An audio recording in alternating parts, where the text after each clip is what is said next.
What Caleb hadn't anticipated was that the real drama from Richard and the Dalton family was yet to come. Only a few days later, a conflict erupted when Richard attempted to assume control of Sterling City's military affairs, clashing once again with the Daltons. The result was predictable. The Dalton matriarch intervened, and Richard was publicly humiliated. Richard stormed into the provisional headquarters, hurling a whiskey glass against the wall. The shattering crystal was followed by the crash of 2 expensive decanters. He paced furiously, demanding to know why his uncle had assured him that his father, the governor, would swiftly approve the removal of Elias Dalton from his post. A month had passed with no news from the capital. General Miller looked just as vexed. He explained that a letter from his own father indicated that rival political factions, the Chenworths and the Langfords, were obstructing the process, leaving the governor undecided. Richard railed against their powerlessness. He couldn't stay in the Northwood region indefinitely, and he worried that if he didn't secure Sterling City now, his uncle would be even less capable of handling the Daltons after he left. Miller agreed, mentioning that he'd heard rumors about Richard's younger brother, the 4th son, making moves of his own. General Miller urged his nephew to listen to his advice. He cautioned him against returning to the capital while matters in Northwood were so unstable. The governor was a fickle man, he reminded Richard. Today he might favor his second son, but tomorrow he could just as easily send him to oversee the maintenance of the family mausoleums. True power, Miller insisted, was the only real foundation for security. He pointed out that, in the 6 years since the governor took office, he had allowed his sons to fight amongst themselves without ever naming an heir, a clear sign that he valued his own authority above all else. Power was more important to him than his own children, and he feared that naming a successor would diminish his own influence. Therefore, if Richard wanted to achieve anything significant, he needed to think long-term. The governor's temporary favor was nothing compared to holding tangible authority. After years in the political arena, Miller had a sharp understanding of these power dynamics. He concluded that they had to approach the Sterling City situation with patience. If they couldn't swallow the Dalton family whole, they would dismantle them piece by piece. With an army at his command, Richard had no need for apprehension. Calming down, Richard asked how they should proceed. Miller had already considered this. He stated their need for a trusted subordinate who was intimately familiar with Northwood's internal affairs. This person would first uncover the foundations of the Dalton family's power, and then, using certain methods, they would sever those roots one by one. Miller made a sharp, cutting motion with his hand. Richard, now fully engaged, asked if his uncle had anyone in mind. Miller paused thoughtfully, noting that none of the confidants they brought with them were from Northwood. He would need a few days to write to his father for recommendations. Richard was impatient, protesting that waiting for someone to be sent from the capital would take too long. Then a thought struck him. He had someone they could use immediately. Miller's mind went to the same person. He was referring to that man, Caleb. 3 days later, a detailed report on Caleb's background and history landed on Richard's desk. His record was clean, almost mundane. Born to a family of homesteaders in Northwood, he had no power or connections, which made him the ideal type of person to control. Of course, Miller's suspicious nature demanded further testing before any final decisions were made. Caleb had been in Sterling City for some time, so he was surprised when he was suddenly summoned by Richard. He entered the general's office, a cavernous room paneled in dark wood and smelling of old leather and cigar smoke. Presenting the same quiet, almost rustic demeanor he always did before Richard and General Miller, he offered a crisp salute to both men. Miller spoke first, his voice a low baritone. He'd heard Caleb was a Northwood native and expressed a desire to understand the local customs and people. He invited Caleb to speak freely. Caleb acknowledged the command, promising to tell them everything he knew. He began with the region's climate, the long, brutal winters and the fleeting summers. At first, he tried to keep the conversation light, describing the most treacherous peaks of the Granite Mountains and which ones offered the most breathtaking views. He subtly observed Richard and Miller's reactions, and seeing their lack of interest, he shifted topics. He spoke of the rugged, independent spirit of the Northwood people, but they remained impassive. A new idea formed in his mind, and he began to talk about the commerce of the region. Richard's eyes finally lit up. Richard leaned forward, asking what the most profitable business in Northwood was. Caleb listed the trade in grain and livestock and mentioned how textiles and silks brought from the southern states could double in price here. Then, his mind racing, he decided to take a gamble. He explained that these were just small-scale ventures for ordinary merchants. The real money for a powerful family like the Daltons came from mining. Richard sat up straight, his full attention captured. Even General Miller looked at him intently. Caleb feigned hesitation, a look of conflict on his face. He requested that Richard first grant him immunity for what he was about to say. Richard impatiently waved a hand, assuring him he would be pardoned and urging him to speak quickly. He was eager to learn the Daltons' dirty secrets. Caleb took 2 steps forward, lowering his voice. He informed them that there were private mines in the granite peaks. Richard pressed him for more details, his mind racing through the possibilities of iron, copper, or silver, each with vastly different values. Caleb reached into his coat and produced a few crude, misshapen silver coins. Richard was confused, but Miller understood immediately. Coming from an old money family, he was well aware of the illicit channels they used to generate wealth. This was an illegal silver mining and minting operation. He leaned over and whispered in Richard's ear. "The Daltons!" Richard exclaimed, leaping to his feet and pacing the room. He repeated the name, his voice thick with anger.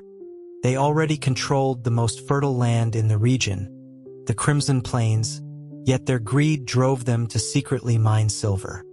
The more he thought about it, the angrier he became. He declared his intention to write to his father at once. "Wait," Miller quickly stopped him. "Your Highness, don't be rash." He cautioned Richard against telling the governor. If Richard could seize control from the Daltons, all of this wealth would be his. The realization hit Richard like a physical blow. With that silver mine, he would possess the Daltons' fortune. What great undertaking could he not accomplish then? He turned back to Caleb, asking if he knew the location of the mine. Caleb shook his head. He explained that the Daltons' private minting was an open secret among merchants, but no one knew the mine's exact location. The granite peaks were vast, and the mine was likely hidden in its most remote corner. Miller studied Caleb, his eyes narrowed with scrutiny, and asked if the story about the private minting was true. This was all information Caleb had gathered during his time as a merchant in Northwood. He and his partners had once been burned by the Daltons' private silver, losing several deals. He knew the details intimately. He explained that the Dalton silver was lighter and contained more impurities than government-issued currency. Merchants were reluctant to accept it, but the powerful local families allied with the Daltons insisted on using it for their transactions. He then revealed another detail that made Miller's brow furrow. To be used in the Central States, the silver had to be remelted, and for every 10 ounces, the process yielded less than 9. The Daltons weren't just minting illegally, they were shortchanging everyone. The potential profit was immense. Now, even Miller was tempted, to say nothing of Richard. Miller's gaze on Caleb softened with a hint of approval. He asked for Caleb's opinion on how Richard should go about subjugating the Dalton-aligned forces in Sterling City. Caleb began to analyze the situation. The prominent families of Sterling City were all tied to the Daltons by marriage and business. They controlled not only commerce but also had corrupt officials in the city administration and even guards in the local jail. He described them as the claws of the Dalton family. To supplant the Daltons, Richard first needed to win over these families. Once they shifted their allegiance to him, the Daltons would collapse on their own. Richard was invigorated by the analysis, repeating the word good 3 times. Miller, however, remained calm. He questioned how they could make these families switch their allegiance, pointing out that while Richard had a large military force, he had no roots in Northwood. Caleb took a moment to think before replying. He observed that the local families knew Richard would eventually return to the capital, so their outward deference was just for show. They didn't truly respect him. To replace the Daltons, Richard needed to establish his own foundation of power in the region, one that would command their respect. Miller conceded the point but noted that Sterling City was already the Daltons' territory, making it difficult for Richard to build a base there. Caleb countered that Northwood was more than just Sterling City. Richard, ever blunt, asked which other city would possibly submit to him. Caleb, unafraid of offending, stated plainly that no city would submit unconditionally. The 2 major county seats and the state capital were all controlled by centuries-old families who wouldn't easily align with any outside power. But there was one place with a power vacuum they could exploit. He asked if they remembered Cedar Creek. Neither Richard nor Miller recalled the name. Miller had an aide bring a map of Northwood. Caleb pointed to a spot deep within the granite peaks. Cedar Creek was a new administrative district established by the state's founding governor. Intended to govern the 6 counties of the Granite Peaks and act as a check against the power of the 2 major counties. However, due to its remote location, Cedar Creek had never developed into a major town. Consequently, Caleb explained, it had no dominant families. The local powers were new money, with roots only 20 or 30 years deep. He finished with a flourish, suggesting that with Richard's support, Cedar Creek could become a formidable base of power. A mountain's greatness is not in its height, but in the dragon that resides there. A dragon resides there. Richard laughed, clapping Caleb on the shoulder. Seizing the moment, Caleb went down on one knee, formally offering his services. He pointed out that since the previous commander's death, the position of Cedar Creek's military commander was vacant. He declared his willingness to secure Cedar Creek and the silver mine for Richard. By now, Richard was swept up in the excitement, imagining Northwood already under his control. When Caleb volunteered, he immediately agreed.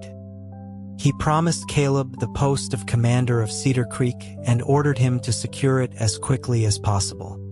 Caleb bowed his head to the floor, swearing his loyalty. Neither of them noticed the look of exasperation on General Miller's face. His nephew was far too impulsive and lacked subtlety. Miller stepped forward, his expression stern. He acknowledged that while Richard had accepted Caleb, he still needed to test his loyalty. Caleb bowed to the general as well, stating his willingness to be tested. But Caleb never could have imagined what Miller would ask of him. The old fox was truly cunning. This pledge of allegiance was designed to make him an irreconcilable enemy of the Dalton family. On the way back to the barracks, Caleb was silent. His personal guards, seeing his grim expression, dared not disturb him. Upon his return, he summoned his most trusted lieutenant, a man named Cole. He told him to select 5 of their best men, all trustworthy and from their shared hometown of Skyridge, for a mission that night under Richard's orders. That night, Caleb and his 6 men slipped out of the camp. The next morning, Sterling City was shaken by the news. Elias Dalton's younger brother had been found dead in his home. The Dalton matriarch fainted on the spot, and a wave of shock and fear swept through the family. Everyone knew this was a direct attack on them, and an act of revenge. And everyone knew who was bold enough to do it, but no one dared to seek justice. With 40,000 troops camped outside the city, who would dare touch a hair on Richard's head? While the Dalton family reeled in chaos and fury, Caleb was already on his way to Cedar Creek with his official appointment and 3,000 soldiers under his command. His eyes were cold as ice. This was the nature of the struggle. In this chaotic era, anyone could become a sacrifice to power. Hadn't his own family suffered the same fate when they lost? The day his older brother froze to death on the road and was buried in a shallow grave by indifferent officials, Caleb understood the world for what it was. He couldn't refuse Richard's pledge, nor did he have the power to. He not only had to accept but also had to carry it out swiftly and decisively. Men like Richard and Miller were paranoid and suspicious. If Caleb had delayed for even a day, Miller would have likely suspected him of tipping off the Daltons. As the regional military authority, Richard had the power to appoint officials below a certain rank. With a single word, Caleb had seized the post that Ford was meant to inherit from his father. At this moment, Richard and Miller were like giants to him, impossible to challenge. A single move from them could mean his utter destruction. Seizing the Ford's command in Cedar Creek and the Dalton silver mine was a gamble. But Caleb believed he could win. There were 3 routes from Sterling City to Cedar Creek. Unsure if Richard would have him followed, Caleb chose a longer, roundabout path, avoiding the main county road through Westwood. A rider caught up to him. It was a message from Julian. Since being stationed in Sterling City, Caleb had maintained a correspondence with him. In his letter, Julian mentioned the situation with the county militia. The post of Westwood's commander couldn't remain vacant for long. Now that Caleb was under Richard's command, a new arrangement was needed. Julian suggested that a man named Marcus, known for his steady hand, was suitable for the position. He also mentioned that another associate, Wendell, had passed the civil service exam and could be appointed as a county clerk to facilitate their operations. Julian didn't yet know about Caleb's appointment to Cedar Creek. The new situation made it convenient for Caleb to arrange Marcus's and Wendell's positions on his way. What should have been a 5-day journey stretched to 8 due to the detour. When Patrick O'Malley, the acting mayor of Cedar Creek, heard that the newly appointed commander was a captain under Richard's direct command, his heart sank. He feared some high-ranking official had been sent to take over. He hastily straightened his suit and went out to greet the newcomer. But when Patrick saw Caleb, dressed in the simple blue uniform of a mid-level officer, he was stunned silent for a long moment. Caleb spoke first, preempting any familiar greeting. He introduced himself as a captain from the Northwood Central Command, appointed by Regional Director Richard to assume the post of commander of Cedar Creek. They had an agreement to act as strangers in public. The suddenness of the situation almost made Patrick forget. He quickly recovered, extending a hand. He apologized for his momentary lapse, citing his surprise. Patrick graciously welcomed Caleb into the town hall, with Cole and 2 other lieutenants, Leo and Victor, accompanying him. It was only when they were inside Patrick's private office, the door closed and only their own people present, that Patrick finally let out a joyful laugh, his eyes disappearing into folds of fat. He knew Caleb was destined for great things. To be a commander at such a young age was proof. Caleb waved it off, explaining it was merely a reward for doing Richard's bidding. He briefly recounted the events, And before he even mentioned the secret mission from Richard, Patrick was already eagerly pledging his support. Richard was the governor's son, the director of Northwood with power and an army. He was the most likely candidate to succeed his father.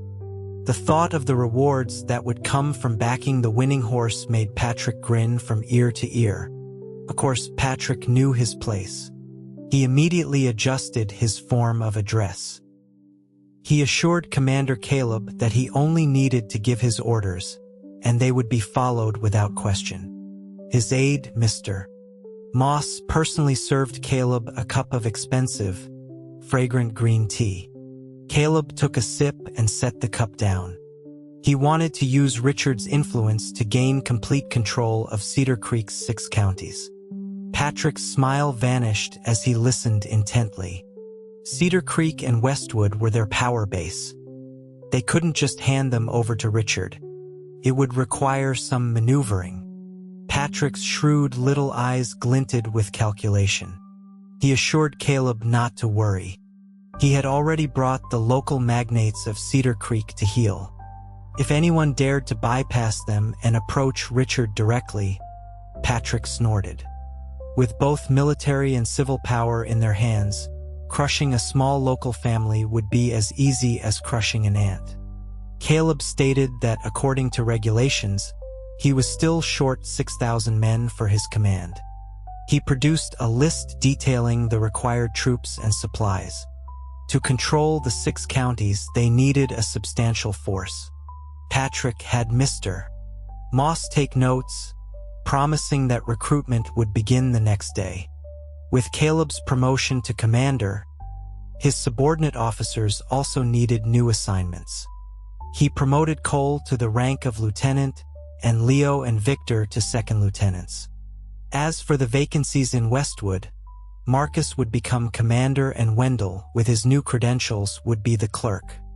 In the decentralized power structure of Northwood, such internal promotions only required the signatures of Patrick and Caleb.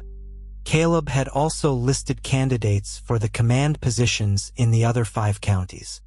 Inserting his own men would require careful planning. Patrick had Mr. Moss record everything. He would handle communication with Caleb's backers in the capital and the appointment of new county officials, as it was inconvenient for Caleb to contact them directly. There was one more thing. The branch of the Ford family in Cedar Creek had to be dealt with under some pretext. Patrick looked troubled. He suggested this would require careful planning. The main branch of the Ford family was powerful. If they handled this poorly and gave them an excuse to intervene, it could become a major problem. The Cedar Creek Fords were close relatives of the main family. Even though this branch had been unremarkable for generations, they were still kin. If something happened to them, the main Ford family would not stand idly by. This complicated matters. The previous commander, a Ford, had died in the battle for Echo Pass, and his military honors were supposed to pass to his son. By law, the son should have inherited his father's post in Cedar Creek. But Caleb's appointment had disrupted that, leaving the son with only a lieutenant's rank.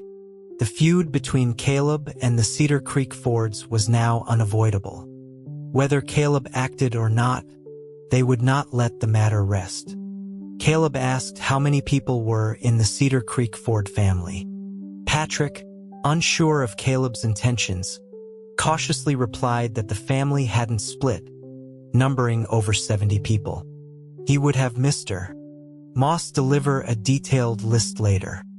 Fearing Caleb would resort to force, Patrick quickly added more context. This branch of the Fords had held the position of Cedar Creek's mayor for generations until the state was founded and Cedar Creek was elevated to a district, at which point they lost the post. A family without an official title couldn't call itself a clan. Unwilling to be relegated to the status of a minor local power, the young Ford scion had sold off hundreds of acres of prime land to curry favor with the Daltons, securing a captaincy for himself. In those early, peaceful years in Northwood, a military rank was largely ceremonial. When skirmishes with raiding parties began a few years ago, Ford, unwilling to risk his life, had raised more money to lobby the main family branch for the command post in Cedar Creek. However, the plan had been mishandled and Elias Dalton learned of it, angering the Dalton family. Even so, Elias had been unable to completely derail Ford's career, which showed just how deep the Ford's connections were in Northwood. Caleb leaned back in his chair, nonchalantly remarking, "No matter how capable the Fords are, can they overstep Richard?" He reminded Patrick that they were working for Richard, and right now Northwood was Richard's domain. The more he learned about the Fords' influence, the more determined Caleb became. If he didn't uproot them from Cedar Creek, any future actions would be fraught with risk. The Fords had to go. Patrick, his heart pounding, asked what his plan was. Caleb's plan was simple. He had his men spread a rumor throughout the city that the new commander was a commoner from a minor family who had gotten his position through connections, usurping the post from Ford's son. The rumor spread like wildfire. 3 days later, his agent brought back concrete information. Ford's cousin, Frank, a lieutenant in the Cedar Creek garrison, was rallying over 1,000 soldiers to ambush Caleb on his first day of inspection. The next day, Caleb, along with Cole, Leo, Victor, and 500 of his personal guards, went to the Cedar Creek barracks for his official inspection. The rest of his 2,000 soldiers remained camped outside the city. The garrison, consisting of over 1,000 men, was led by Lieutenant Frank. Before leaving for battle, the elder Ford had specifically left his cousin Frank in charge of the barracks, intending for the main family to arrange for his son to inherit the post if he died. They never expected an outsider to intervene. To them, Caleb was just a low-born commoner. They believed that once they captured him, they could easily eliminate him under some trumped-up charge. Learning that Caleb had only brought 500 men, Frank grew even more confident. He failed to consider that Caleb's men were veterans forged in the crucible of battle. His personal guards were the best of the best. How could Frank's undisciplined troops possibly be a match? From a distance, the barracks appeared quiet. Frank's soldiers were hidden, waiting for Caleb's arrival. When Caleb and his contingent rode onto the training grounds, Frank was already there with his men. A petty commoner dares to steal what belongs to the Fords? Today, you'll learn that you're not leaving here alive. Frank sneered, his face contorted with disdain. Caleb, still on his horse, scoffed. With just you, there was no more need for words. The training ground instantly became a battlefield. Caleb's guards formed a circular defensive formation, shield bearers on the outside, spearmen within, cutting down wave after wave of attackers. Seeing the tide turning, Frank ordered his archers to fire. Arrows rained down, but the shield bearers raised their defenses, blocking the volley. Caleb had no intention of staying on the defensive. After weathering the initial assault, Cole and the others led a charge.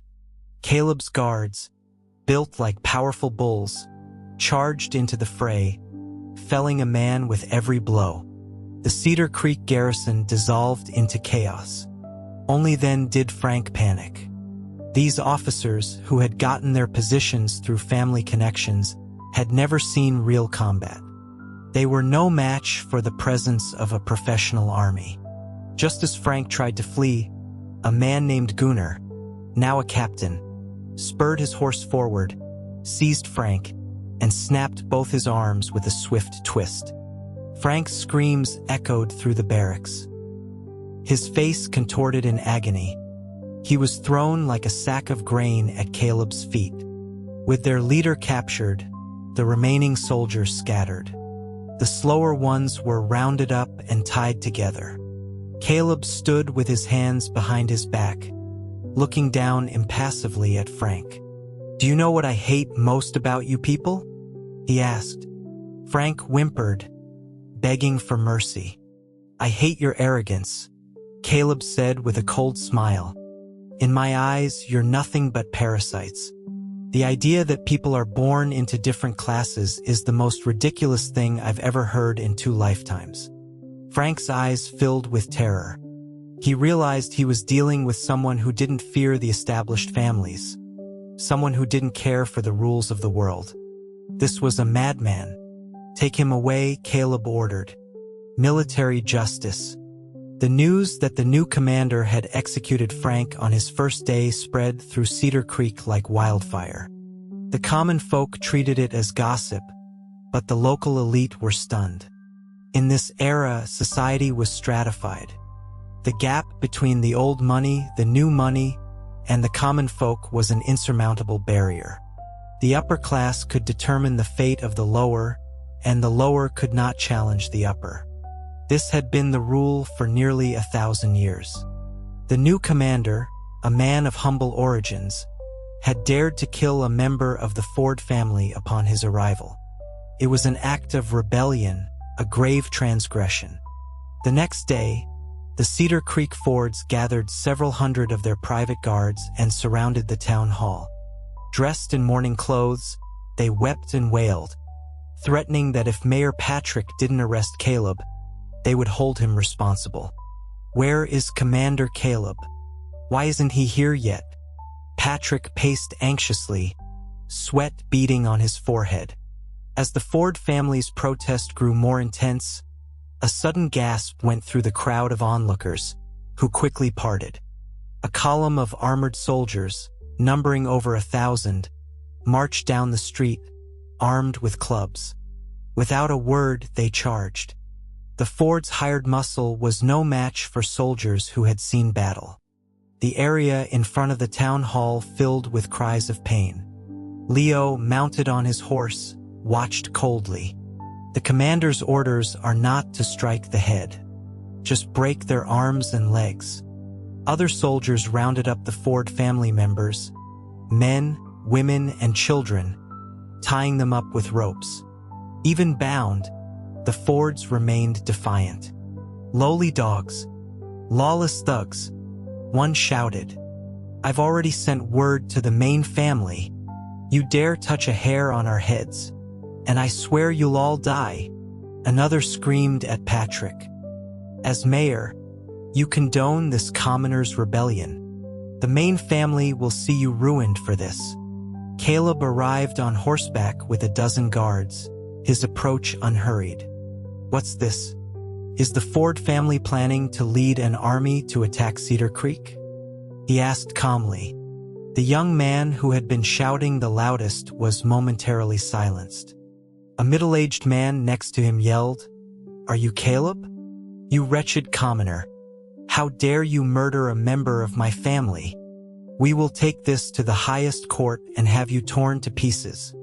Caleb smiled and gestured to one of his men, who immediately unrolled a proclamation and read it aloud. "Frank Ford is guilty of 3 crimes. 1. Disobeying a military order. 2. Ambushing and attempting to assassinate a superior officer. 3. Treason. By the state's military law, he is to be executed immediately." A wave of gasps rippled through the crowd.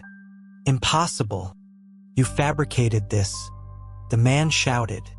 Caleb flicked his wrist, and a whip cracked across the man's face, leaving a bleeding welt and stunning him into silence. "I am a captain under the command of the regional director, Richard. I was ordered by Director Richard to take command of the Cedar Creek garrison. Who are you, a mere civilian, to question military affairs?" Caleb's voice was cold and hard. With a hostile army of 200,000 camped on the Crimson Plains, at this time of crisis for Northwood, you so-called great families are here besieging the town hall. Are you taking this opportunity to rebel? Do you have no respect for Director Richard? No respect for this state? Caleb's words silenced everyone. These powerful families had created the rules of the world, where commoners could not challenge their superiors. That was why the Fords dared to surround the town hall and demand Caleb's life. But they had forgotten that, in an age of constant upheaval, some things had quietly changed. All rules were meaningless in the face of absolute power. This was no longer a world governed by rules, but by military might. Caleb's display was meant to send a message to the people of Cedar Creek. The old order was gone. Cedar Creek now belonged to him, Caleb, and he belonged to Richard. Any of the established families thinking of making trouble had better think twice. With Richard in charge of Northwood and the Miller family controlling the capital, who would dare to cause problems now? A second-rate family like the Fords? The Ford family is guilty of Shaun. They are to be expelled from Cedar Creek immediately, and all their property confiscated, Caleb commanded coldly. The soldiers immediately dragged the Ford family members away. Inside the town hall, Patrick witnessed everything, stunned. The shock he felt was no less than that of the other local elites. This was a decisive and ruthless young man. In his eyes, there were no rules, only the sharp blade in his hand. Today he could kill a disobedient Frank Ford.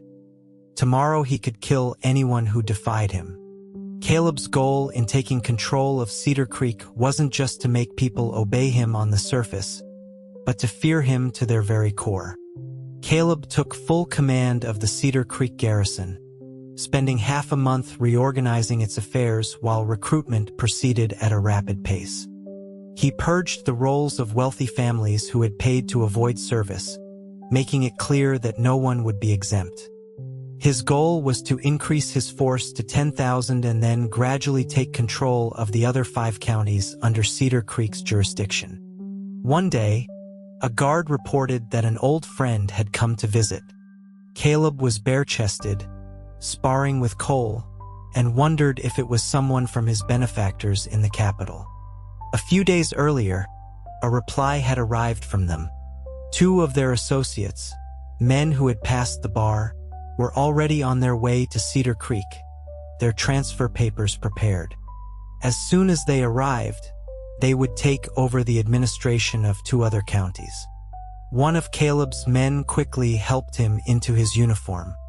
Caleb strapped his sword to his waist and, with 2 guards, started walking, asking where the visitor was.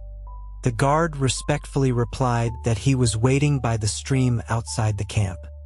It was early autumn in the Granite Peaks, and a cool breeze was blowing.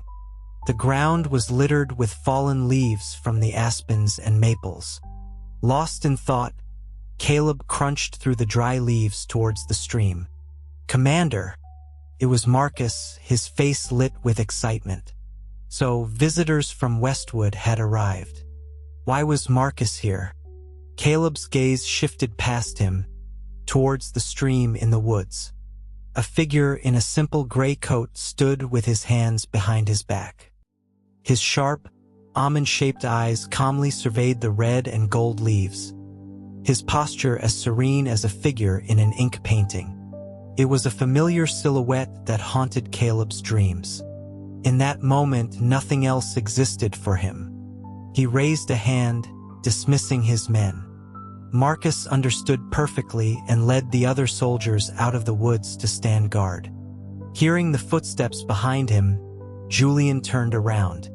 It had only been 10 months since they'd last seen each other, but the man before him made Julian pause.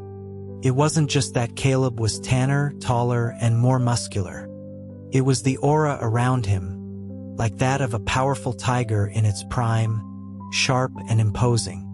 "I've missed you like hell," Caleb growled. Before Julian could react, he was lifted off his feet. Caleb easily hoisted him up to his chest. Julian, looking up at the sky, didn't know whether to laugh or cry. "Put me down," he said. "No," Caleb replied, kissing him messily. His face, his chin, his honey-sweet lips. With his feet dangling, Julian had to grab Caleb's shoulders for balance. Caleb's arms were like iron bands, unmovable. "Stop it." Caleb nuzzled Julian's soft, fragrant neck, his voice, so commanding in public, now turning roguish. He confessed that he'd woken up frustrated from dreams of Julian so many times he thought he was going to get sick. Julian's face flushed crimson. "Shut up. I have important things to discuss with you, not this," Caleb shamelessly continued, saying he had been planning to ride back to Westwood to let off some steam with him as soon as he had handled his current business. He mused that this must be a sign of their connection. Julian's blush deepened to the tips of his ears. He realized it was pointless to reason with Caleb in this state. "Put me down, or do you plan to do it right here?" he demanded, glaring. Though his tone lacked its usual force, his determination was clear. If Caleb tried anything here, he would leave immediately. Caleb chuckled. "It's not a bad spot. Marcus and the others are standing guard. You wouldn't dare."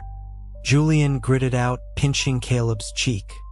"But you can't expect me to go back like this, can you?" Caleb said, finally setting Julian down and gesturing downwards. He wrapped his arms around him, his eyes glinting as he cajoled. "Will you help me?" "No, just a touch." "No, I promise I'll be quick." "No, the damn rogue." After autumn arrived, the days in the granite peaks grew shorter. In Caleb's study at the Cedar Creek Barracks, a single oil lamp cast a dim glow. Julian, by the weak light, read the recent letter from Caleb's backers in the capital. 2 of Caleb's men quietly set out a meal of meat and wine before retreating. Julian finished the letter and asked if the 2 men being sent, who were only related to the family by marriage to distant cousins, could be trusted. Caleb, lounging on the heated brick bed, watched the soft, handsome profile of Julian in the candlelight. He smiled gently. "It doesn't matter. On my territory, if they dare to disobey, I'll make sure they never leave." Though his voice was gentle, Julian heard the cold ruthlessness beneath it. Julian had come to Cedar Creek in secret for an important reason. Patrick had not dared to hide something as significant as Caleb killing Frank Ford and expelling the Ford family from his patron, Mr. Hayes. The day Hayes received the letter, he was so angry he refused to eat or drink. The hierarchical system had existed for centuries and was deeply ingrained in the minds of the established families. Caleb's action was not just the killing of Frank Ford. It was a challenge to all of them. Defying the established order was a grave taboo. Julian closed the letter with a sigh. He told Caleb he couldn't just kill everyone who didn't submit to him. Killing could inspire fear, but not respect or loyalty. The world was more complicated than he thought. If anyone else had said this to him, Caleb would have likely flown into a rage. He was a man who grew stronger with opposition, driven by a defiant spirit that bowed to neither heaven nor earth. It was this spirit that had allowed him to survive and carve out a place for himself on blood-soaked battlefields. Caleb knew what he wanted. Even when he had to bow and scrape before Richard and General Miller, his mind was clear. He could forge ahead, fearless. His gaze was as unmovable as a mountain, his heart like a rock. Julian left the letter and came to stand before him.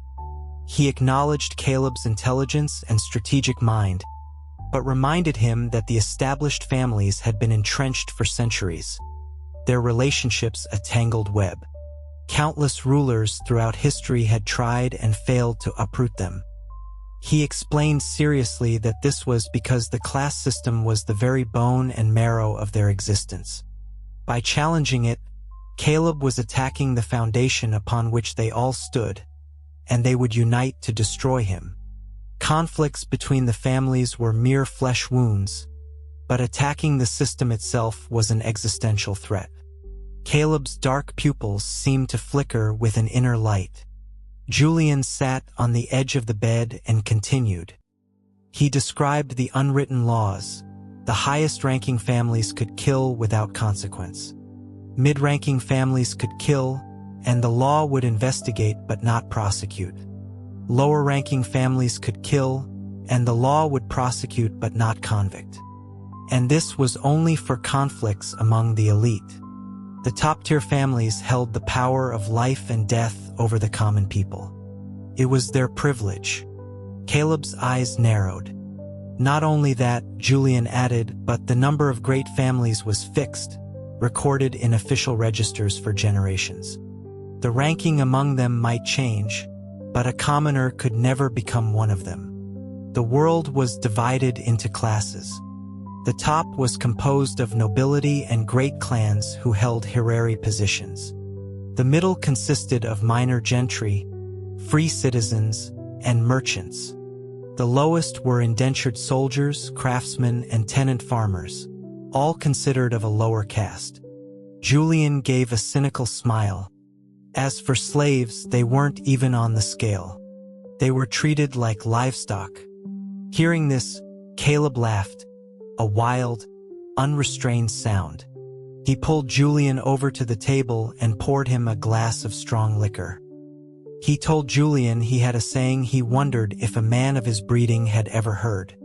Caleb downed his drink, the fire of it burning down his throat. Kings and commanders, he said, his voice low but firm, are they born to their station? Julian froze. The words, from another world, from a nation's 5,000-year history, landed in his ears 2 millennia early like a clap of thunder. Since the founding of their civilization, the idea of birthright and class had been etched into the very soul of every person. And now Caleb was questioning it. The statement was profoundly pious. Caleb looked at Julian, at the shock in his wide almond eyes, and smiled. His gaze became unshakable. He explained his strategy. Richard was the most powerful of the governor's sons, the most likely to inherit, so he couldn't stay in Northwood forever. General Miller was the head of the Miller clan and the next patriarch. He couldn't stay either. That's why they were in such a hurry to control the region. Caleb ate and drank, his tone casual.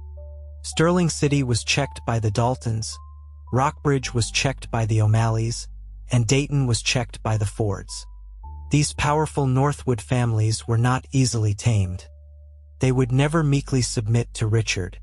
Only his Cedar Creek was willing to follow Richard's lead. Caleb raised his cup to Julian. And only he, Caleb, had the guts to be Richard's blade, to sweep away the families in Northwood who refused to submit. The more enemies Caleb made among the local clans, the more Richard and Miller would trust and use him. A man at odds with the local powers had no choice but to rely on them, which made him safe and useful.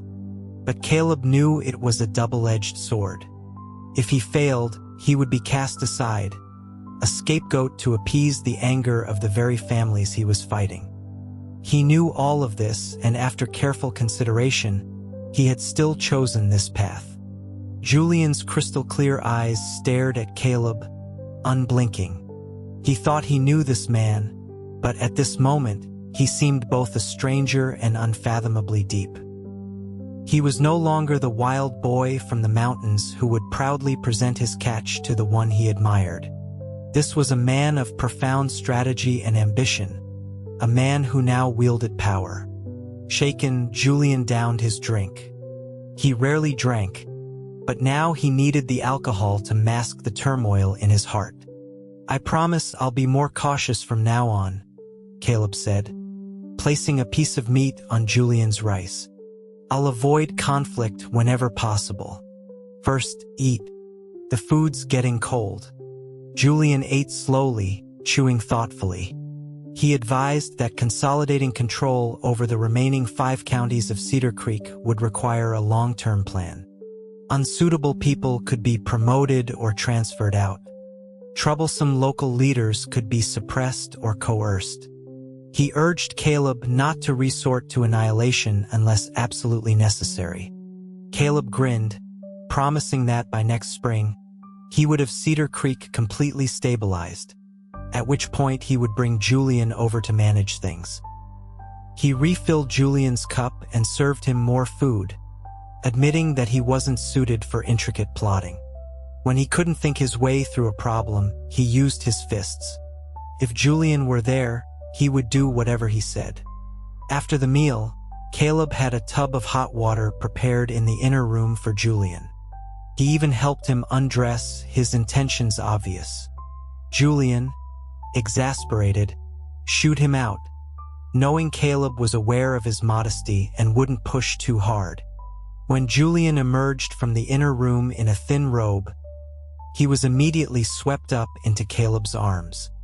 Once they were on the bed, Caleb's focus was singular. "Don't," Julian protested, his face flushed. Their clothes were scattered to some unknown corner. In the midst of their rustling movements, Caleb suddenly stopped. "You're not like you used to be."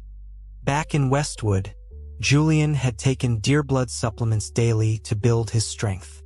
He must have gone days without them on his journey to Cedar Creek. A bad feeling crept into Caleb's mind. He decided to keep it to himself for now and find a doctor later. But with Julian in his arms, he couldn't hold back any longer. "Let's try something different tonight," he whispered, kissing his lips. Julian dreaded those words more than anything. By the time it was over, he wanted to bury Caleb in a hole. The experience completely upended his world. At first, he was shocked, angry, and mortified, tears of humiliation welling in his beautiful eyes. He couldn't hear what Caleb was whispering in his ear. In the final moment, his mind was a blur, with only one thought. He was ruined. The next day, at the first hint of dawn, the drums sounded in the Cedar Creek barracks, calling all soldiers for morning training. Caleb appeared on the training ground, refreshed and energetic. He tucked the hem of his uniform into his belt, grabbed a halberd from the weapon rack, and then snagged Marcus for a sparring session. The dozen or so boys who had first followed Caleb were now all captains or higher. Each had been personally trained by him. Only Marcus hadn't been by his side recently, and he seemed to be holding back a pent-up energy, fighting with all his might. In the end, Caleb was still the victor. Exhausted, Marcus collapsed to the ground. Caleb walked over and pulled him up. "Commander, let me stay by your side," Marcus pleaded, his face crestfallen. "I want to go to battle too." Caleb wiped the sweat from his face. "There will be plenty of opportunities." Marcus wailed that after so much time, Caleb would forget about him. Caleb laughed and slapped the back of his head. "What are you talking about? Everyone's families are in Westwood. How could I rest easy with anyone else guarding them? Once Cedar Creek is settled, I'll bring you with me." Marcus's face lit up, and he scrambled to his feet, jogging alongside Caleb. He assured Caleb that everything in Westwood was fine. He had 100 soldiers permanently stationed near Julian's academy, and Skyridge Village was closed to outsiders.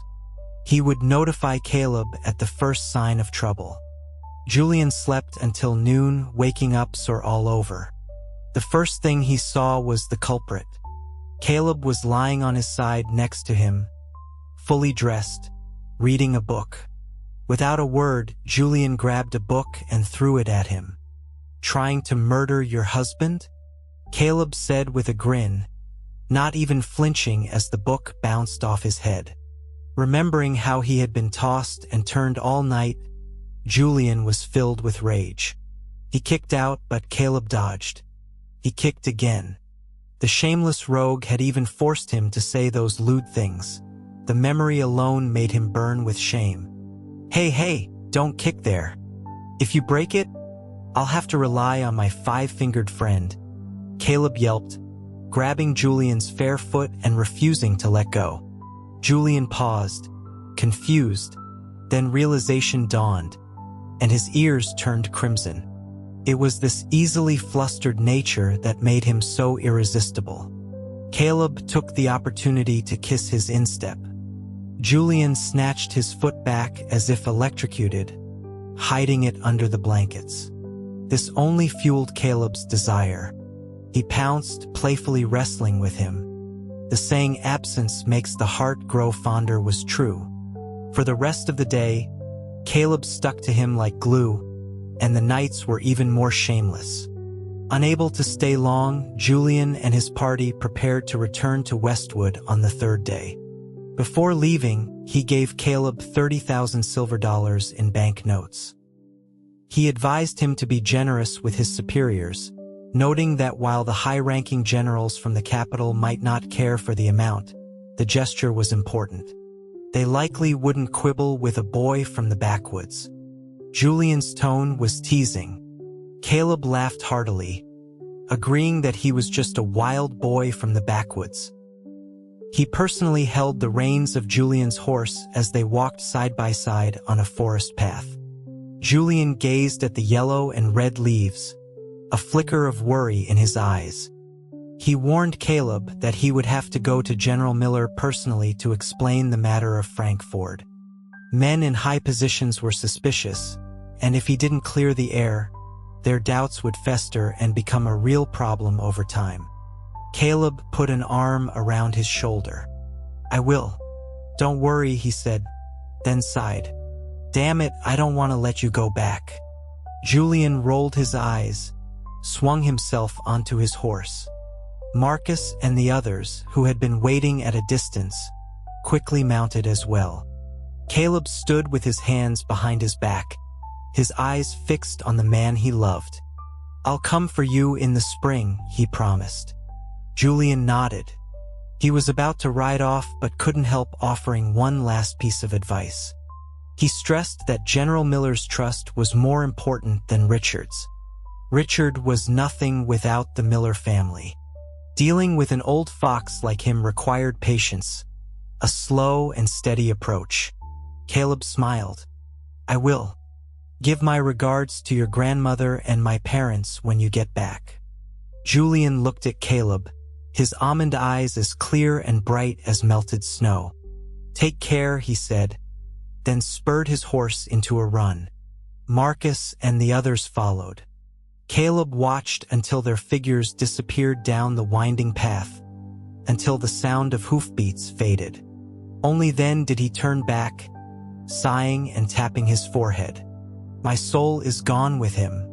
After seeing Julian off, Caleb didn't return to the barracks. He went into town to find Patrick. A plan was already forming in his mind. The uproar in Cedar Creek couldn't be hidden from Richard and Miller. Caleb, who had started from nothing in a past life, had his own way of dealing with superiors. He knew he had to explain this matter to them in person, and he couldn't go empty-handed. In the study of the general's temporary residence in Sterling City, Miller slammed his teacup down in frustration. For 3 whole months, they hadn't been able to make a dent in even one of the Daltons' smaller businesses. A room full of aides and advisors stood in terrified silence. The Daltons had operated in Sterling City for 100 years. Their roots ran deep. An outsider couldn't just come in and take over. The old saying about a strong dragon being unable to crush a local snake perfectly described their situation. Miller was both angry and anxious. Back in the capital, the Chenworths and Langfords, along with other families who disliked the Millers, were protecting the Daltons. Logically, the Daltons were guilty of crimes that warranted the execution of their entire clan 10 times over. Yet the governor hesitated. Others might not understand his reasoning, but Miller knew. The governor was wary of the Miller family's power. With the family patriarch as the nation's prime minister and General Miller himself commanding the Northern Army. Not to mention their connection as Richard's maternal relatives, the Miller family's prestige was at its peak. The governor, being a suspicious man, would never allow their influence to grow unchecked in Northwood. To counterbalance them, the Daltons had to remain. Because of the governor's attitude, the Daltons had grown more arrogant, even beginning to raise a private army. They couldn't remain passive. Miller paced back and forth, feeling the pressure. If the governor recalled him to the capital, all their efforts in Northwood would be for nothing. Though he always advised Richard to be patient, he was more anxious than anyone. He had to take down the Daltons before the governor intervened, and he had to do it before Richard could claim the CR. Publicly, they were on the same side, but Miller's ultimate loyalty was always to his own family. Just then, a servant announced that Commander Caleb of Cedar Creek was seeking an audience. Miller's eyes narrowed. That was the young officer Richard had sent to Cedar Creek. One of the advisors was surprised, mentioning that it was Caleb who had killed Ford's cousin. Miller sat back down, telling the advisor to explain. The advisor recounted the events of half a month ago, how Caleb had clashed with the Fords on his first day, not only killing Frank but also expelling the entire Cedar Creek Ford family. The room filled with murmurs, defying the established order. How dare a commoner be so brazen? One said, "This man cannot be used. I implore the general to banish him from Sterling City," another urged. The first advisor cautioned that Caleb was Richard's man, and they had to show Richard some respect. Miller's expression remained unchanged. He raised a hand, and a servant brought him a fresh cup of tea. He dismissed everyone except for a young advisor named Pierce. The other advisors left, their faces respectful but their eyes betraying their disdain for Pierce, a man they saw as a sycophant from a minor branch of a second-rate family. "What do you think?" Miller asked, stirring his tea. Pierce answered respectfully but confidently. The Cedar Creek Fords were a branch of the powerful Dayton Fords, but this branch had been in decline for a generation, hollowed out by the Daltons. They were a second-rate family in name only. So, they were just a fallen clan, easily bullied by a small-town commander. Pierce added that Caleb was a very clever man. This piqued Miller's interest. Pierce smiled. By taking the risk of eliminating a declining family, Caleb had secured the allegiance of all of Cedar Creek. After that, what local power would dare to cross him? Miller paused, setting down his cup, his eyes glinting with an emotion that was hard to read. Caleb waited in a side hall for half an hour before being let in to see the general. He entered the room and immediately dropped to one knee in a firm military salute. Miller didn't immediately tell him to rise. "You audacious commoner," he bellowed. "How dare you take matters into your own hands and punish a member of a noble family? For that alone, I could have your life today." "General, please forgive me," Caleb exclaimed, feigning shock and pressing his forehead lower to the ground. He explained that the Ford family had been arrogant and disrespectful. He was a captain under the general's command. His own humiliation was one thing, but their disrespect was clearly aimed at the general. In a fit of rage, he had lost control and killed the man. The old adage about respecting the owner even when beating his dog hit home. The Daltons' recent actions had left Miller simmering with anger. He felt the local families were indeed looking down on him. Miller grunted heavily. "Get up." Caleb thanked him profusely and rose to his feet, appearing nervous. Miller then asked why, after killing the man, he had also expelled the entire family from Cedar Creek. Caleb hesitated, glancing at Pierce. Miller, remembering the matter of the silver mine, waved a hand, dismissing Pierce. Once they were alone, Caleb knelt again. He reported that he hadn't forgotten the general's instructions and had begun investigating the source of the silver as soon as he arrived in Cedar Creek. However, the local families were tightly knit, making it impossible to get any information. This was true enough, though the report Caleb was giving was a careful mixture of fact and fiction, making it all the more believable to Miller. Among these families, the Fords were the most defiant.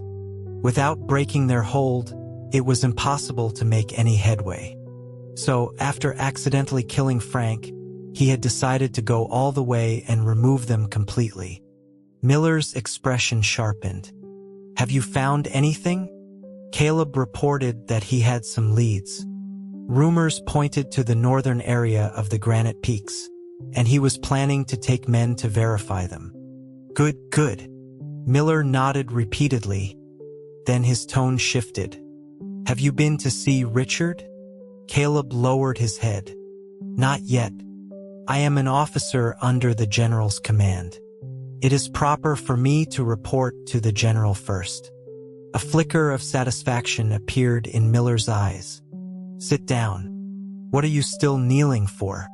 Caleb thanked him again and gingerly sat on the edge of a chair. Miller asked about the situation in Cedar Creek. Caleb replied earnestly that most of the powerful families had pledged their allegiance to the general. There were still a few remote counties to deal with, but he promised to have them all secured by spring. Then, as if remembering something, he eagerly added that the mayor of Cedar Creek had come with him to Sterling City. Not wanting to appear presumptuous, he had the mayor wait outside until he had seen the general. Miller's mood had improved considerably. He laughed. "Let him in. There's no need for such formality." Soon, Patrick O'Malley was led into the study. "I pay my respects to the general. May the general enjoy good health." Patrick had never met such a high-ranking official in his life, and his fear was genuine. His round, portly body trembled on the floor like a clumsy bear. "Rise," Miller said. He inwardly despised the unsophisticated demeanor of local officials but maintained an air of graciousness. Patrick announced that he had brought gifts from the 3 most prominent families in Cedar Creek to congratulate the general on retaking Echo Pass. An aid presented 4 small chests. When opened, they were filled with gold bars, at least 2,000 ounces by a quick estimate. "We pledge our loyalty to the general," Patrick declared. This was the first time in 3 months that any local power had voluntarily submitted. Miller's smile widened. He nodded, and the aide closed the chests and took them away. Caleb added that he had also prepared a small token of his esteem for the general. Another aide presented a tray with a bank note for 30,000 silver dollars. Miller had already investigated Caleb's background and was not displeased by the modest amount. After some brief discussion about Cedar Creek's affairs, Miller, having no intention of inviting them to dinner, dismissed them, citing military matters. "To butcher a bull, you need a bull's knife," he mused to himself after they left. He felt he had finally found a way to break the stalemate with the Northwood families. So what if the man defied the established order? That was exactly the kind of man he needed. A short while later, a servant reported that Caleb and Patrick were heading to Richard's residence. Miller watched them go, a confident, knowing look on his face. Let him go. Training a dog. This general has plenty of ways to make sure the dog knows who its master is. Meanwhile, Caleb felt a sense of relief. He had expected Miller to place spies around him, but it seemed the general was giving him a free hand. This surprised him. Perhaps Miller thought a commoner like him was no threat, or perhaps a man of his stature didn't deign to waste much thought on a mere local commander. Whatever the reason, Caleb knew it was not because Miller trusted him. Later, Caleb and Patrick met with Richard. The governor's son was aloof and condescending. He asked a few questions about Cedar Creek, accepted Patrick's pledge of loyalty, and then dismissed them. Julian's assessment had been correct. Richard wasn't the one making decisions. Most of Northwood's affairs were being handled by General Miller. Not long after they left, a guard reported that Mayor Patrick had left behind 2 women and asked Richard what to do with them. Richard, initially surprised, gestured for them to be brought in. 2 young women were led in, trembling. Their fragile, frightened beauty was utterly captivating. These were courtesans Caleb had secretly arranged to be brought from the south. They were both virgins, impeccably trained, and their contracts and families were firmly in Caleb's control, so there was no fear of them turning on him. Richard had been without female companionship since the campaign began, and seeing the two beauties, he was extremely pleased. He knew perfectly well that a first-time visitor like Patrick wouldn't have known his needs. It must have been Caleb's doing, but Richard generously gave the CR to the mayor as well. On the road back to Cedar Creek, Caleb, Patrick, and their entourage rode along the main highway. Patrick, in high spirits, boasted loudly all the way, telling one crude joke after another. Cole and the other married men laughed along, but Leo, who was still single, blushed furiously. Victor asked Patrick what kind of woman he thought a certain high-ranking official they'd met preferred. Patrick chuckled, suggesting the man surely liked older, more mature women. Caleb rode ahead, a faint smile on his face, not joining the conversation. Then Patrick turned to him. "Commander Caleb, should I find a couple of beauties for you as well?" The boisterous group fell silent. Unaware of the change in mood, Patrick continued, "I see you have no one to attend to you.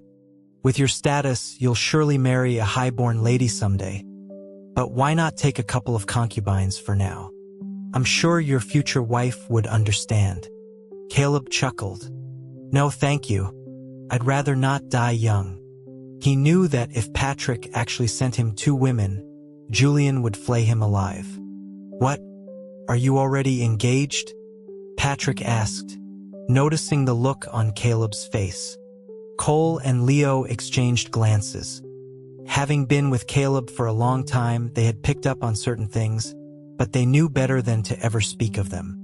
Caleb just smiled without answering and spurred his horse into a gallop.